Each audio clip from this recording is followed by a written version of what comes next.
O Cenáculo de Tübingen. Quem eram esses personagens envolvidos ali na confecção dos manifestos Rosacrucis? Quais eram suas raízes, as suas heranças filosóficas, alquímicas, mágicas, cabalísticas, as suas motivações e em qual contexto eles escreveram esses manifestos? Por quais motivos muitos renegaram a autoria dos manifestos após o ano de 1619? E quem eles eram? E o que eles realmente faziam? Quem patrocinou essa publicação, já que eles não eram nobres e nem tão ricos assim? Eles não possuíam esses recursos. Todas essas perguntas eu me fiz ao longo do tempo. Poucos pesquisadores abordavam assim publicamente o Cenáculo de Tübingen, e outros raramente tocavam no nome de Johann Valentin Andria. Outros citavam assim por alto, mas lógico, já redirecionavam para o Egito. Nesse vídeo nós vamos falar sobre os personagens, o que é o Cenáculo de Tübingen. Se inscreve no canal, seja muito bem-vindo, bem-vinda, senta, toma água, toma um café, respira, dá uma curtida aí no vídeo. Você pode apoiar o projeto sendo apoiador incógnito e também você pode apoiar através da chave pixosmestresdopassado@gmail.com. O que é o Cenáculo de Tübingen? Vamos começar definindo a palavra cenáculo, do latim cenaculum, que é uma sala de jantar, significando uma sala superior. É a sala no Monte Sião, em Jerusalém, fora nos muros da Cidade Velha, tradicionalmente considerada o local da última ceia, a refeição final que Jesus realizou com os seus apóstolos. Segundo a Bíblia cristã, o cenáculo era o local onde os apóstolos continuaram a se reunir após a última ceia, e também o local onde o Espírito Santo desceu no dia do Pentecostes sobre Maria, a mãe, sobre os apóstolos e sobre Miriam de Magdala, Maria Madalena, reconhecida atualmente pela Igreja Católica Romana como o apóstolo principal entre os apóstolos. Assim, a palavra cenáculo era pertinente para um grupo que aguardava a manifestação do Espírito Santo na nova era. Um grupo que praticava o sacramento da comunhão da ceia e do batismo e que não aceitou a remoção dos exorcismos antes do batismo. Ou seja, eles praticavam ainda o exorcismo antes do batismo. Eles estudavam alquimia, a astrologia, a Cabala cristã, praticavam o misticismo contemplativo, a imitação de Cristo pregada por Tomás de Kempis, que nós temos aqui no canal um vídeo, e também o misticismo pregado pelo líder espiritual do grupo, John Arndt, que nós colocamos no outro vídeo anterior, no vídeo sobre as origens da Rosa Cruz, o misticismo. Muitos chamam de círculo ou de amigos de Tübingen, mas nós usaremos a palavra cenáculo, que é menos famosa, mas que está em uso pelos pesquisadores e tradutores mais modernos e que reflete melhor o significado. O que era esse cenáculo? O cenáculo era um grupo de alunos e professores que estudavam em Tübingen e que não aceitavam algumas imposições da Igreja Católica Romana e também não aceitavam as imposições dos pastores luteranos da época. Era um grupo paracelsiano-joaquimita, ou seja, eles eram milenaristas, acreditavam no início de uma nova era, tendiam a um misticismo gnóstico, assim acreditando no contato direto com a divindade, sem intermediários, e possuíam uma visão cosmogônica, emanacionista e humanista. Alguns dos membros, além da alquimia, eram inclinados à astrologia do professor Johann Kepler, que era discípulo de Paracelso. O Kepler é uma das pessoas que nos esclarece muito sobre o porquê dos personagens se afastarem do movimento. Ele também sofreu bastante, sua mãe foi presa e acusada de bruxaria, e ele pertencia ali também ativamente no círculo de Tübingen, mas após a sua mãe falecer e a condenação dela, ele também se afasta ali e é contratado pelo imperador Fernando, que era católico, e assim ele renega também o movimento. Isso para a gente só entender a vida do Kepler. Esses membros conheciam hebraico e árabe. Como assim? Essas línguas eram ensinadas na universidade por influência do trabalho de Johann Reuchlin e do seu discípulo Philipp Melanchthon. E os membros de Tübingen estavam familiarizados com o panteísmo místico do Giordano Bruno e com o hermetismo das academias renascentistas. Todos eram adeptos da reforma social de Tommaso Campanella e da utopia de Thomas More. Eles conheciam a obra de Nicolau Copérnico. Eles não eram terraplanistas. Eles viviam de acordo com as descobertas mais recentes da sua época. 4 membros desses tinham contato direto com a magia.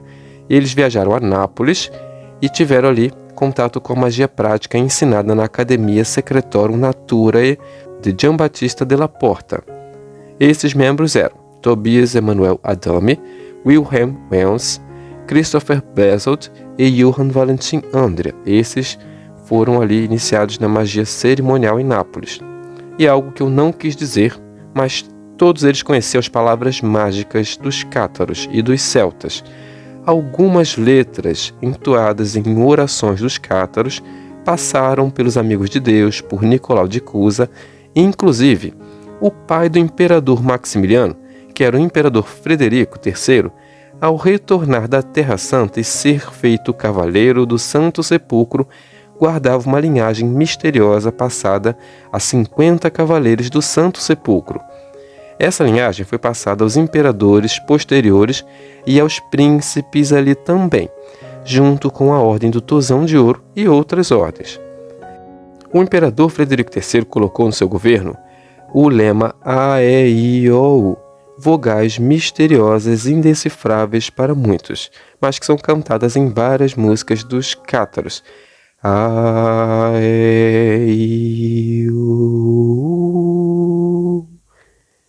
Então muitos estiveram em contato com essa magia e com essas palavras mágicas. Eles tiveram também contatos com os discípulos de Melanchthon, mas eles não eram protestantes luteranos. Eles eram reformistas e tendiam ao zwinglianismo, como eles mesmos afirmam no Confessio Fraternitatis, abre aspas. Também utilizamos 2 sacramentos conforme são instituídos com todas as formalidades e cerimônias da primeira igreja reformada. Fecha aspas. A primeira igreja reformada era dos zwinglianos. Quem são os zwinglianos? São seguidores dos ensinamentos de Ulrich Zwingli em Zurique, que desde 1523 estavam na região ali como um grupo protestante. Os zwinglianos, em sua maioria, eram protestantes humanistas germano-suíços, e eles divergiam dos ensinamentos de Martinho Lutero e dos sacramentos instituídos pelos luteranos. A partir de 1549, houve um acordo entre os zwinglianos e os calvinistas. Para simplificar, era um grupo que acabou sendo absorvido pelo calvinismo. Bem na época em que escreveram os manifestos, esses membros eram adeptos do zwinglianismo. Isso vai ficar claro quando nós observarmos a biografia de Johann Valentin Andria, que ele vem de uma família luterana, depois se converte finalmente ao luteranismo, mas nesse período ele seguia a religião da região, pois o lema era cuius regio eius religio, ou seja, todos deveriam seguir a religião do chefe de Estado, do chefe dessa região, seja o príncipe, o duque ou o conde eleitor. O conde Maurício de Hesse-Kassel se converteu ao calvinismo também. Ele se converteu em torno de 1605. Os seus apoiados eram então calvinistas. Quem fundou esse cenáculo? O cenáculo foi fundado por Tobias Hess em torno de 1608. Hess era advogado, alquimista, se ocupava com a arte da cura e com a botânica de Paracelso. Ele era um naômeta, um seguidor de Simon Stadion com sua obra Naometria, e também era professor em Tübingen. Desde 1597, Hess já se correspondia com Simon Stadion, e ambos acreditavam em uma reforma na cristandade em geral e aguardavam por uma nova era.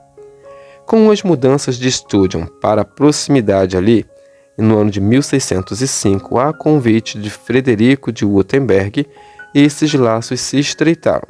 E, por coincidência, no mesmo ano, os professores de Tübingen resolveram ouvir as ideias de Tobias Hess sobre o terceiro século, sobre a teoria da nova era do Simon Stadion.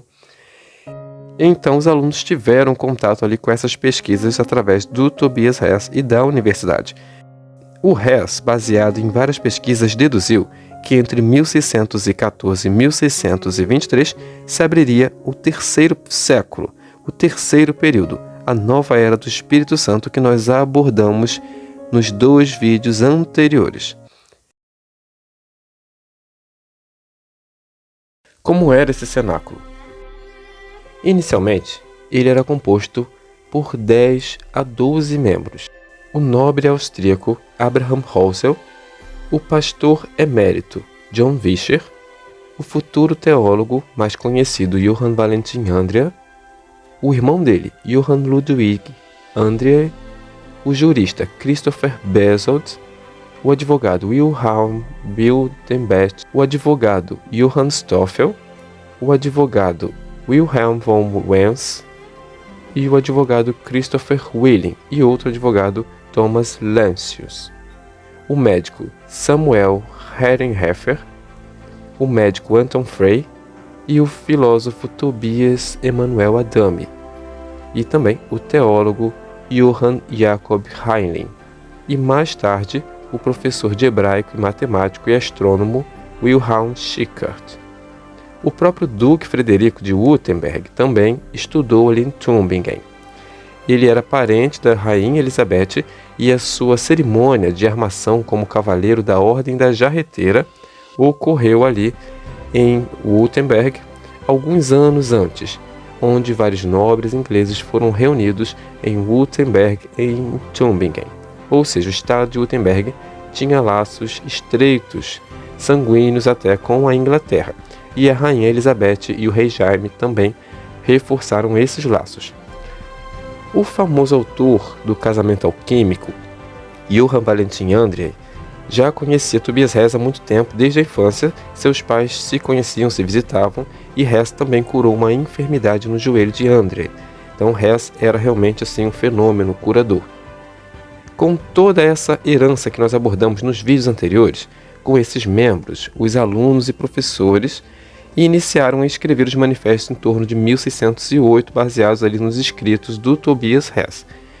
E nessa época, Michel Mayer, no ano seguinte, vai ali a serviço do imperador Rodolfo, a Tübingen e a Kassel, conversar com o príncipe eleitor, o Maurício. No ano seguinte, em 1610, o Johann Valentin Andria viaja pela Europa e não sabemos muito sobre os lugares que ele passa. Para alguns, ele teria entrado em contato com a Soda Lithium em Londres e com Francis Bacon na Inglaterra e provavelmente com Robert Flood. É possível. Mas o que a gente sabe é que ele vai sim à Itália e conhece a Tobias Emanuel Adami, que era membro também desse círculo de Tübingen. Ele estava em Nápoles nessa época visitando Tommaso Campanella, que estava preso. O Adami conhece então os membros da Academia Secretorum Natura, que abrigava os companheiros nas suas instalações. Nessa academia, os companheiros ficavam ali, podiam viver, comer, ficarem abrigados ali enquanto eles estavam viajando. Tobias Emanuel Adami é um personagem que, se as bibliotecas internacionais tivessem compartilhado as suas obras e as suas listas de membros antes da pandemia, já nos teria poupado metade dos livros escritos sobre o movimento Rosa Cruz, pois Tobias Emanuel Adami, junto a um amigo, havia feito a sua viagem à Palestina, passou pela Síria, por Chipre, pela Grécia, pela ilha de Malta e pela Itália. Basicamente os mesmos lugares das viagens do pai Christian Rosenkranz. Ele passou quase um ano em Nápoles visitando Tommaso Campanella e depois ali ele regressa a Tübingen.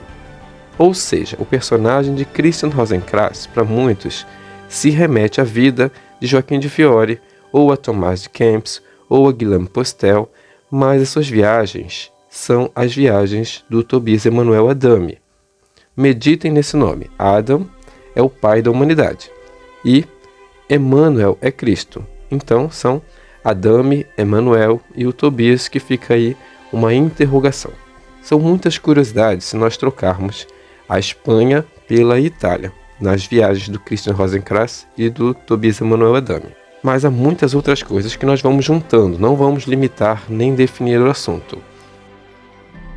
Pois, segundo o próprio Fama afirma, o pai Christian Rosenkranz era de uma família tradicional RC, famosa e nobre, na Germânia. E há famílias, sim, que têm esse sobrenome, R e C. Se o personagem for inspirado em alguém que existiu e que eles dão o nome da família, é muito fácil a gente jogar ali no Google em alemão e ver quais eram as famílias nobres dessa época e famosas na Alemanha. Então, é muita coincidência que no ano em que Johann Valentin André conhece a Tobias Emanuel Adame, o Fama e o Confessio começam então a circular. Adam Haselmayer escreve uma carta respondendo à cópia que já circulava em 1610. No ano de 1611, Daniel Moglin afirma ter lido uma cópia em suas correspondências com o imperador Rodolfo. Depois, ambos se tornam membros do cenáculo de Tübingen. Nas correspondências de Johann Valentin André que nós temos acesso hoje em dia, nós tomamos conhecimento de que os manuscritos deveriam ser distribuídos privadamente a fim de inspirar os luteranos a um movimento mais místico, que pudesse realmente remover as barreiras das hierarquias e socializar o conhecimento para todas as camadas da sociedade, independente do sexo, e realmente o André lutará por isso junto a Amos Comenius, com quem ele vai se corresponder. Comenius será objeto de uma biografia aqui no canal, como um grande Rosa-Cruz que revolucionou a educação e influenciou a criação da Grande Loja Unida da Inglaterra, da maçonaria, e como pai espiritual da Unesco. Então, os manuscritos que deveriam circular discretamente escaparam do controle no ano de 1612 e o movimento ganhou vida própria, gerando novas teorias, especulações, combates e despertou a curiosidade de muitos.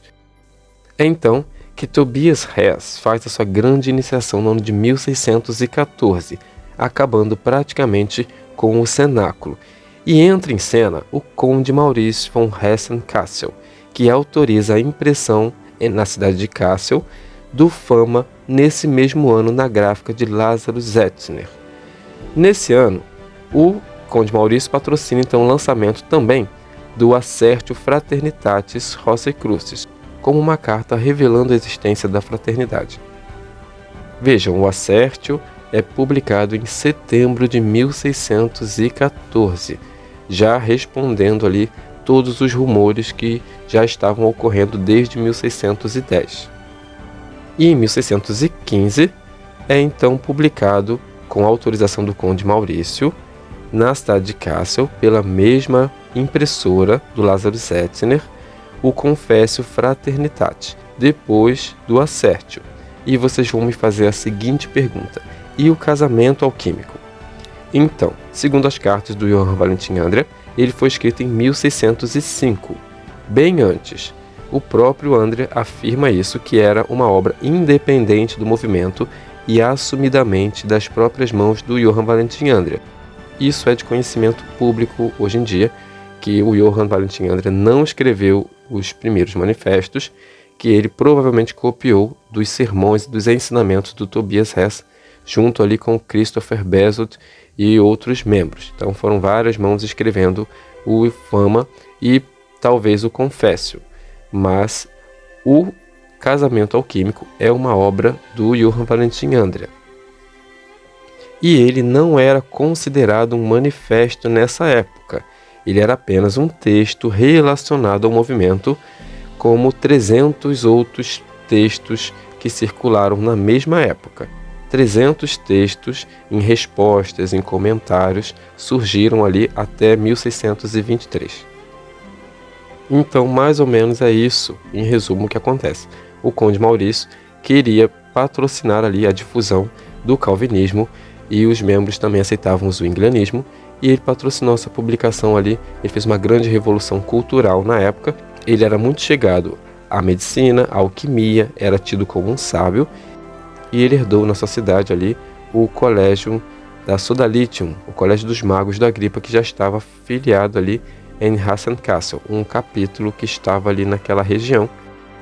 E a família Hessen Castle, assim como a família Orange, patrocinaram ali vários movimentos e contra a dinastia dos Habsburgos, que era predominantemente católica. Então vem uma grande quebra no movimento. Até então o imperador Rodolfo, ele apoiava o movimento. Ele é tido como louco. Então o imperador Rodolfo é tido como louco por estar ali assumindo várias coisas com esse interesse por alquimia, entre outras coisas que dizem que ele era depressivo. E assume o imperador Matias, que começa protegendo os humanistas. Mas Matias dá o estado de Wurtemberg ao chefe da Liga Católica e então começam a perseguir os autores dos manifestos ali nessa cidade. O Matias morre em 1619 e a partir disso todos começam a renegar o movimento e voltam ao sigilo ou viajam para fora de Tübingen, assim que o imperador Fernando II, que era um Habsburgo e apoiava a Liga Católica, novamente tenta impor a religião católica romana no Sacro Império Romano Germânico. Então, para finalizar, basicamente esse é o cerco de Tübingen. Nós vamos falar sim sobre o Manifesto Assertio Fraternitatis no próximo vídeo, mas basicamente esse é o cenáculo de Tübingen, os seus ideais, suas motivações, o porquê de renegarem o movimento. Eu sei que foram muitas informações para a gente meditar e o Assertio vem aí para acalmar o coração de todos. Mas acho essencial que a gente pense que havia um movimento muito maior de vários grupos, existia um movimento Rosa Cruz, existiam Academia Secretória Natura, existiam os laboratórios alquímicos, todos esses movimentos místicos, mágicos, eles já existiam. Então isso acho que é o mais importante, tudo isso já existia. Esse grupo de Tübingen, influenciado principalmente pelo Tobias Hess, escreve esses manifestos, coloca para fora algo que já existia, e é isso que a gente tem que entender, tá bom? Até o nosso próximo vídeo, um forte abraço a todos e todas. E se você gostou, deixa sua curtida. Se você ficou com muitas coisas na cabeça também, como eu tenho ficado, olhando o movimento, também deixa seu comentário aí, suas sugestões. E até o nosso próximo vídeo. Um abraço.